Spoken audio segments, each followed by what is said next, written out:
In this video, we're going to talk about how to become a web developer. So in this case, we're going to talk about specifically how to become a junior web developer. Before we jump into the video, if you like this kind of content, make sure to hit the like button and subscribe to the channel and turn on notifications. And that way you don't miss any videos I release in the future. So in this video today, we're going to be talking about how you can become a web developer. And I know there are a lot of people out there now that are wanting to get into this space, but it's at a point now, I feel like, where it's kind of information overload.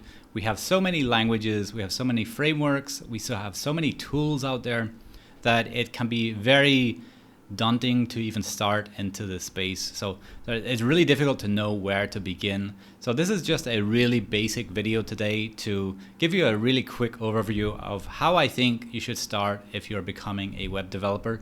So the first piece of advice I would give is to make up your mind about what direction you want to go in. So if you've decided that you're becoming a web developer rather than a software engineer, for example, so web developers are mostly building, as you would expect, web pages.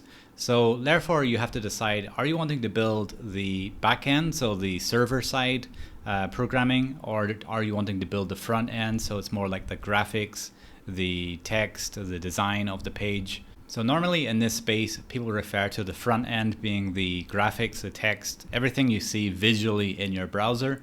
And the back end is everything that's going on behind the scene. From my personal experience, I did start at the front end. So I kind of came from like somewhere between a design background and a programming background. I kind of liked both. And to me, it just seemed easier to progress into front end development. The main reason for that in my case was that when I was first learning to code, there really was very limited resources. There was not much content online about learning to code. There was a few websites that would teach you front-end development, and that's kind of where I began at. I got this free content online, and I learned how to write basic JavaScript, and this is going back like 20 years ago. So I learned how to write basic JavaScript, I learned HTML and CSS. That was pretty much all you needed to know for the front end. And this is actually still quite true even to this day. So even going forward 20 years since I started learning, and we are still at the same point in terms of the front end. If you know HTML, CSS, so cascading style sheets, and if you know basic JavaScript, that is literally all it takes to build a web page. Now, of course, there are other things you need to consider, like where you're hosting the website, things like that. But if you get a shared hosting package, you can basically just use FTP to drop in your files onto the server. And that's pretty much it. So you're simply dropping your files onto that shared hosting space and you're up and running. So just to reiterate, the three things that you need are HTML. So that's a basic markup of the page. So that's a basic code that you write that gives you the structure of the page. And once you have that code and you know how to write HTML, then you should probably add CSS to the mix. Now, normally people will learn HTML and CSS at the same time. So they kind of learn both together because they both always work together. It's very, very rare that you would actually write HTML without writing CSS. So CSS is the style for the page. So you'll set the colors, the type of fonts are used, the size of the fonts are used, background images, lots of things like that. So it's more of the styling of the page.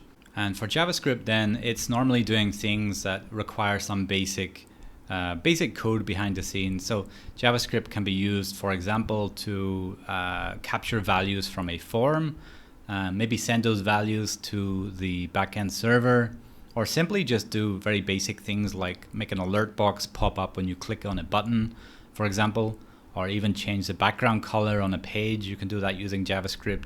So JavaScript can do very basic things, but you can also use it to do more complicated things. So that's really the three things that you need to consider when learning front-end development. So if you can master those three things, you have enough knowledge to become a junior front-end developer. And then from that point, you can learn additional CSS frameworks. For example, maybe you want to learn something like Bootstrap. So Bootstrap allows you to have all of the templated HTML and templated CSS. So it takes a lot of the work out of building a website for you. So you're using kind of templated stylings and templated markup to achieve building a page much faster and using good web standards. So you can use something like Bootstrap, or Tailwind CSS is another framework. It's becoming very popular. But ultimately, the best place to start is just to learn the basics first of all. So learn CSS, HTML, and JavaScript. And then for JavaScript, once you get to a point where you're very comfortable in your abilities with JavaScript, then you can look at learning JavaScript frameworks. So you might want to look at learning, for example, React.js or Vue.js. And there's a number of other frameworks for JavaScript coming out. So even though in front-end development there are a lot of advancements over the years, so things move quite quickly in front-end development, you will notice that there are a lot of new frameworks coming out, especially in JavaScript. But ultimately what matters is that you learn the basics. So if you learn all of the basics of JavaScript, how to do all the basic interactions that you will need, then adding additional frameworks later is something that you can learn as you go, and something that you can often learn on the job. So the important part is really just learning the basics at the beginning. So now that we've covered all of the basic skills that you need to learn to become a junior front-end developer, the next question you should be asking is, where can I learn these skills? And the answer to that question is probably very vast, because there are a lot of different websites that can teach you to code nowadays, and there are a lot of different platforms where you can learn to code.